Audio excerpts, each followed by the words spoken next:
Nvidia एक ऐसी company जिसने पूरी दुनिया को बदल दिया।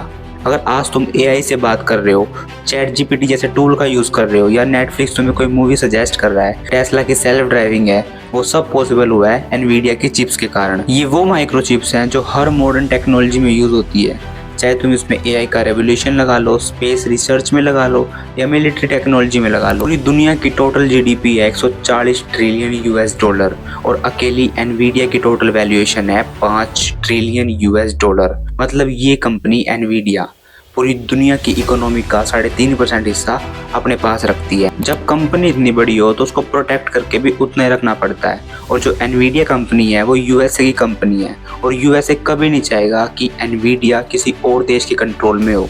यूएसए को चिंता वैसे करनी भी चाहिए, क्योंकि जो एनवीडिया जो अपनी चिप्स है वो डिज़ाइन खुद करता है, लेकिन मैन्युफैक्चरिंग होती है उसकी टीएसएमसी यानी ताइवान सेमीकंडक्टर मैन्युफैक्चरिंग कंपनी। और ताइवान के ऊपर इस टाइम नज़र है चाइना की। आओ चलो इस वीडियो में ये जानते हैं, अगर चाइना ने एनवीडिया का कंट्रोल ले लिया तो दुनिया में क्या क्या चीज़ें बदल जाएंगी। यूएसए के साथ साथ पूरी दुनिया को इसका कितना नुकसान झेलना पड़ेगा।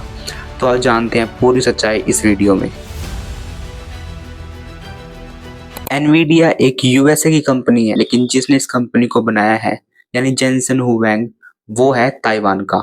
आओ पहले थोड़ी सी उसकी हिस्ट्री जान लेते हैं कि आखिर उसने इस कंपनी को बनाया कैसे था। जेनसन का जन्म हुआ था ताइवान के अंदर 1963 में। उस टाइम ताइवान की इकोनॉमिक कंडीशन काफी अच्छी नहीं थी। वहाँ काफी पॉलिटिकल टेंशन चल रही थी, कल्चर ट्रांसफॉर्मेशन चल रहा था। और जैसे ताइवान आज एक सेमीकंडक्टर हब है, वैसा उस टाइम बिल्कुल भी नहीं था। उस टाइम जो ताइवान के अंदर एजुकेशन सेक्टर था या टेक्नोलॉजी सेक्टर था, वहाँ पढ़ने के बिल्कुल लिमिटेड सोर्स थे। ऐसा नहीं है कि ताइवान के अंदर उस टाइम कुछ भी नहीं था, वो एक डेवलपिंग नेशन बनने लग रहा था। और जो उसके पेरेंट्स थे जेनसन के, वो चाहते थे कि जेनसन एक सक्सेसफुल आदमी बने। जो उसके पेरेंट्स में उसके फादर थे वो एक केमिकल इंजीनियर थे, उसकी मदर थी वो एक स्कूल टीचर थी, और वो चाहते थे कि वो उन्हीं की तरह एक सक्सेसफुल आदमी बने। तो जेनसन के पेरेंट्स ने ताइवान के एजुकेशन सेक्टर को देखते हुए जेनसन को पढ़ने के लिए भेज दिया था यूएसए, क्योंकि उस टाइम यूएसए के अंदर काफी अपॉर्चुनिटीज थी और एजुकेशन काफी हाई लेवल पे होती थी। और जेनसन ने अपने इंटरव्यू में भी बताया था कि जब 10 साल की उम्र में उसके पेरेंट्स ने उसे पढ़ाई के लिए यूएसए भेजा तो उसे एक बोर्डिंग स्कूल के अंदर डाल दिया था, जहाँ बच्चे उसे काफी बुली करते थे और उसकी फाइनेंशियल कंडीशन इतनी अच्छी नहीं थी।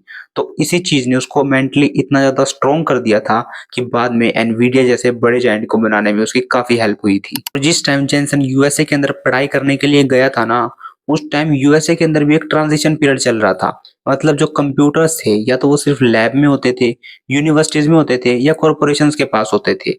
आम लोगों के पास कंप्यूटर होना एक लग्जरी आइटम में आ जाता था। जेनसन ने अपने स्कूल और कॉलेज डेज में ये नोटिस किया कि लोगों का इंटरेक्शन कंप्यूटर के साथ अब फंडामेंटल लेवल पर चेंज होता जा रहा है। मतलब लोग अब की स्ट्रोक या कमांड लाइन वाले कंप्यूटर से थक चुके हैं। मतलब उस टाइम जो कंप्यूटर होते थे वो सिर्फ टाइपिंग कमांड से ऑपरेट होते थे। हर फंक्शन, हर प्रोग्राम, हर ऑपरेशन के लिए एक स्पेसिफाई कमांड करनी पड़ती थी, बहुत सारी कमांड्स याद रखनी पड़ती थी और उसको चलाना नॉर्मल लोगों के बस की बात बिल्कुल भी नहीं थी। जेनसन को अब ये तो पता चल गया था कि लोगों को अब एक ऐसा कंप्यूटिंग वर्ल्ड चाहिए जिसके अंदर वो कंप्यूटर से विजुअली बात कर सके।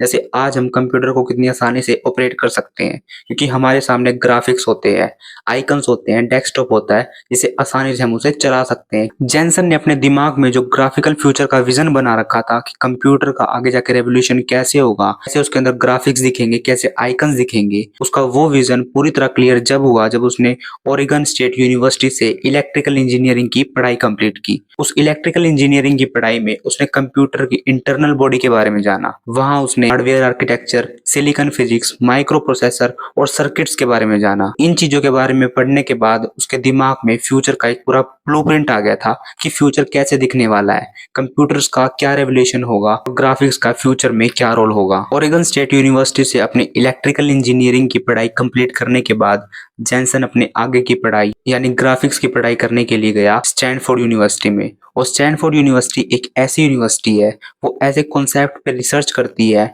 जो कॉन्सेप्ट दुनिया में तो 10 से 20 साल बाद मेन स्ट्रीम होंगे, लेकिन उनकी रिसर्च उससे पहले स्टैनफोर्ड में होने लग जाती है। जैसे parallel computing, AI, simulation, high performance chips. वहीं जाके जेनसन के दिमाग में कंप्यूटिंग का फ्यूचर सामने आया उसने देखा कि कंप्यूटर का फ्यूचर सीपीयूज नहीं है बल्कि जीपीयूज हैं, यानी ग्राफिक प्रोसेस यूनिट्स। और इसी कारण जेनसन ने स्टैनफोर्ड में ग्राफिक्स के सब्जेक्ट को काफी सीरियस लेवल पर स्टडी किया।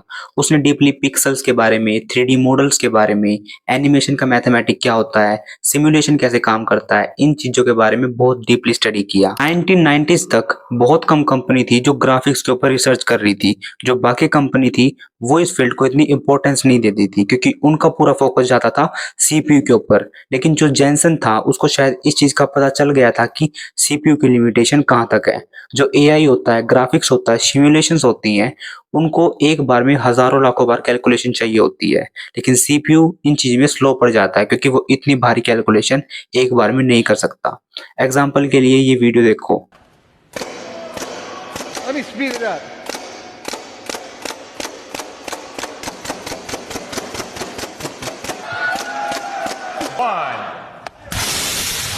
इस वीडियो में तुमने देखा होगा जो पहले पेंटिंग बना रहा था वो था सीपीयू, और जो दूसरे टाइम में एकदम ही तस्वीर बना दी थी वो था जीपीयू। इस चीज से तुम अंदाजा लगा सकते हो कि जीपीयू की कितनी स्पीड होती है। और इसी चीज को जेनसन ने 20 साल की उम्र में समझ लिया था और इसी चीज में अपना फ्यूचर देख लिया था। क्योंकि जब एक साइंटिस्ट ग्राफिक बनाता है अपने कंप्यूटर के ऊपर, तो ग्राफिक बनाने के लिए जो पिक्सल होती है ना, छोटी सी डॉट होती है, और मान लो ऐसी डॉट 10 लाख है कंप्यूटर के ऊपर, तो सीपीयू को उन पिक्सल्स की अलग अलग करके कलर, ब्राइटनेस, मूवमेंट, उन सब की इंस्ट्रक्शन एक बार में करनी पड़ती है, जो कि उसके लिए बिल्कुल भी पॉसिबल नहीं है। और स्टैनफोर्ड में जेनसन ने सीपीयू की इसी स्पीड को ऑब्जर्व किया और उसने सोचा क्यों ना एक ऐसी चिप बना दी जाए जो कि इन हजारों लाखों कैलकुलेशन को एक ही बार में कंप्लीट कर दे। तो बनाई थी उसने ग्राफिक प्रोसेस यूनिट चिप। जो आज हम अपनी टीवी पे वीएफएक्स देखते हैं, फोन में गेमिंग देखते हैं, जो वीडियो एडिटिंग करते हैं, हम जो भी ग्राफिक्स देखते हैं ना, जो मैं ये वीडियो बना रहा हूँ, ये जीपीयू की हेल्प के कारण ही बना पा रहा हूँ। लेकिन जो जेनसन ने वो जीपीयू की चिप बनाई थी वो उसने डिजाइन की थी, लेकिन वो मैन्युफैक्चरिंग हुई थी ताइवान के अंदर। ऐसा क्यों?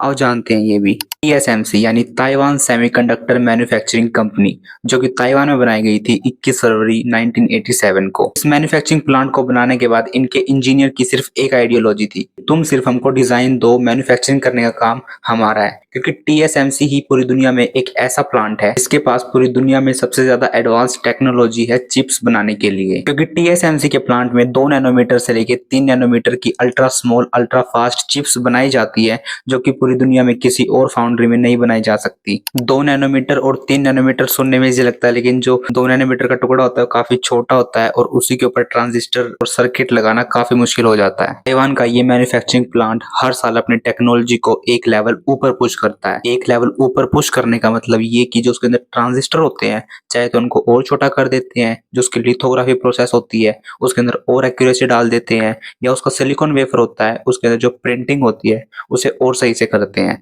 ये प्रोसेस काफी कॉम्प्लिकेटेड होती है और इस प्रोसेस को करने में काफी टाइम भी लगता है। और इस प्रोसेस को देखते हैं। सबसे पहले एक वेफर बनाया जाता है। वेफर एक पतला गोल सिलिकॉन का टुकड़ा होता है जो मिट्टी यानी सिलिकॉन डाइऑक्साइड को रिफाइन करके बनाया जाता है। इस वेफर को इतना स्मूथ पॉलिश किया जाता है कि माइक्रोस्कोपिक लेवल पर इसके ऊपर कोई स्क्रैच भी नजर नहीं आता। ये वेफर चिप के मदर सरफेस होता है जो इस तरह दिखाई देता है, जिसके ऊपर ट्रांजिस्टर, सर्किट्स लगाए जाते हैं। इसके बाद स्टेप आता है सेमीकंडक्टर प्रोडक्शन का, जो कि होता है लिथोग्राफी से। लिथोग्राफी का मतलब होता है लाइट से पैटर्न बनाना, जो कि बनाया जाता है ईयूवी लिथोग्राफी मशीन से, एक्सट्रीम अल्ट्रावायलेट लिथोग्राफी मशीन। इस मशीन से उस वेफर के ऊपर पैटर्न बनाए जाते हैं कि जहां ट्रांजिस्टर लगेगा, जहां सर्किट लगेगा। फिर बात आती है नैनोमीटर स्केलिंग की। नैनोमीटर स्केलिंग में जो चिप का साइज होता है उसको मापा जाता है। मतलब जितना छोटा साइज होगा चिप का, उतनी वो फास्ट होगी और उतनी पावर कंजप्शन कम करेगी। 7 नैनोमीटर की कोई चिप है तो उसके अंदर 7 नैनोमीटर चिप का साइज नहीं होगा, बल्कि उसके अंदर 7 नैनोमीटर होगा ट्रांजिस्टर का साइज। और ऐसे लगातार टीएसएमसी अपने चिप्स के साइजेस को लगातार छोटे करती जा रही है, जैसे कि पहले 5 नैनोमीटर था, फिर 3 नैनोमीटर और अब 2 नैनोमीटर, और आने वाले टाइम में यानी 2026 और 27 में वो इन साइजेस को 1.5 नैनोमीटर तक कर देगी। टीएसएमसी चिप्स बनाने के चक्कर में फिजिक्स की लिमिट से आगे जाकर काम करती है। ट्रांजिस्टर इतना छोटा हो जाता है कि उसके अंदर के जो इलेक्ट्रॉन होते हैं वो खुद ही लीक करना स्टार्ट कर देते हैं। मतलब टीएसएमसी अपनी चिप्स को इतना छोटा कर देती देती है कि उसके अंदर ट्रांजिस्टर इतना छोटा हो जाता है कि उसकी वॉल बहुत पतली हो जाती है और इलेक्ट्रॉन लीक करने शुरू कर देते हैं और वहां जाके वो उसके ऊपर काम करते हैं, जो कि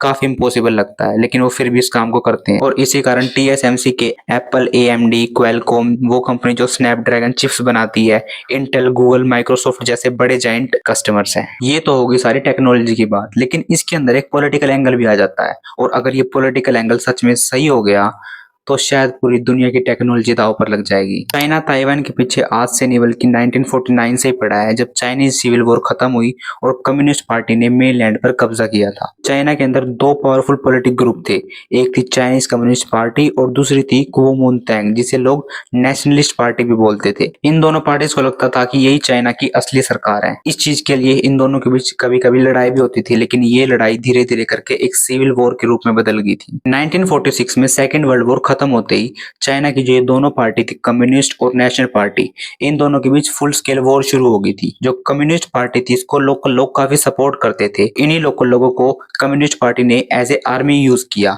और जो नेशनलिस्ट पार्टी थी उसको सीधा यूएसए सपोर्ट करता था। यूएसए नेशनलिस्ट पार्टी को वेपन भेजता था, गन भेजता था, ड्रोन भेजता था, लेकिन फिर भी नेशनलिस्ट पार्टी कम्युनिस्ट पार्टी से नहीं जीत सकी थी, क्योंकि जो नेशनलिस्ट पार्टी के लोग थे किसी ने इस पार्टी को अंदर से खाना स्टार्ट कर दिया था। मतलब कि इसके अंदर काफी करप्शन था, जिस कारण ये पार्टी काफी जल्दी हार गई थी, और इसी का फायदा उठाते हुए कम्युनिस्ट पार्टी ने धीरे धीरे सारे रीजन पर कब्जा किया और पूरे चाइना को अपने कब्जे में ले लिया था। कब्जा करने के बाद कम्युनिस्ट पार्टी चाइना की ऑफिशियल गवर्नमेंट बन चुकी थी, और जो दूसरी पार्टी थी कुओमिंतांग नेशनलिस्ट पार्टी, वो वहां से भागकर ताइवान आ गई थी। ताइवान पहले जापान के अंडर आता था, लेकिन बाद में जापान ने ताइवान को केएमटी लीड चाइना पार्टी को दे दिया था। लेकिन बाद में चाइना में बैठी कम्युनिस्ट पार्टी ने ये भी बताया कि जो ताइवान है वो भी उनका हिस्सा है, क्योंकि वो बोलते हैं कि अगर चाइना के लोग वहां रहते हैं तो वो भी चाइना का हिस्सा है। और तब से लेके आज तक चाइना अपने पॉलिटिकल प्रेशर, डिप्लोमेटिक आइसोलेशन जैसे स्ट्रेटेजी से ताइवान को कंट्रोल में लेना चाहता है। चाइना ताइवान को एक कंपटीटर भी मानता है, क्योंकि ताइवान के पास इस टाइम टीएसएमसी है, जो कि पूरी दुनिया को लीड कर रही है मैन्युफैक्चरिंग के मामले में।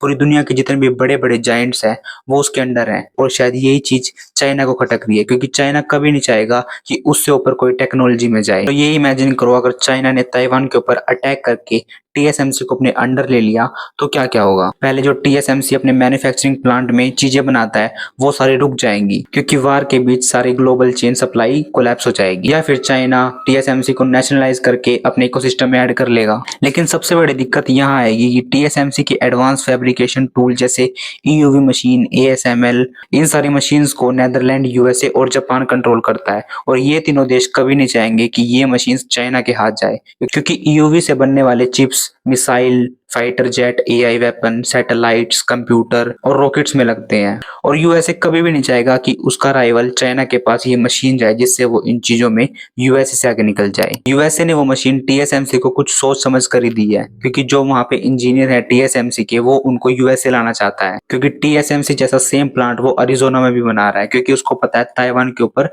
चाइना की नजर है और ताइवान को वो कभी भी कब्जे में ले सकता है। और यूएसए ने एक चिप्स एक्ट बनाया जिसके अंदर वो $50 बिलियन सेमीकंडक्टर इंडस्ट्री पे इन्वेस्ट करेगा। उस $50 बिलियन में से कुछ पैसा वो टीएसएमसी के ऊपर भी इन्वेस्ट करने वाला है, क्योंकि अगर टाइम से पहले चाइना ने टीएसएमसी के ऊपर अटैक कर दिया तो शायद सबसे बड़ा नुकसान यूएसए के ऊपर ही होगा, क्योंकि यूएसए के जितने भी बड़ी बड़ी कंपनी है, एप्पल, एनवीडिया, ये सारी अभी कस्टमर हैं टीएसएमसी के, सारी मैन्युफैक्चरिंग कराती हैं टीएसएमसी से। और टीएसएमसी के साथ साथ इंटेल जैसे बड़े जायंट कंपनी को दोबारा रिवाइव कर रहा है वैसे इन्वेस्ट कर करके, क्योंकि इंटेल यूएसए की एक नेशनल सेमीकंडक्टर कंपनी है। और यूएसए ने एक स्ट्रिक्ट लॉ भी बनाया है जिसके अंदर उसने बताया है कि जितने भी चिप्स बनाने वाली कंपनी है उनके पास जितनी भी मशीन है जैसे कि ईयूवी, एएसएमएल, वो चाइना को ना तो रेंट पे दे सकता और ना ही उनको बेच सकता। यूएसए ताइवान को हमेशा डिफेंस सेक्टर में सपोर्ट भी करता है, जैसे कि F-16 जेट हो गए, ड्रोन्स हो गए, मिसाइल हो गए, हर चीज डिफेंस के लिए वो ताइवान को देता है। ये सब कुछ यूएसए इसलिए कर रहा है क्योंकि उसको पता है Apple, Nvidia, Boeing, Lockheed Martin जैसे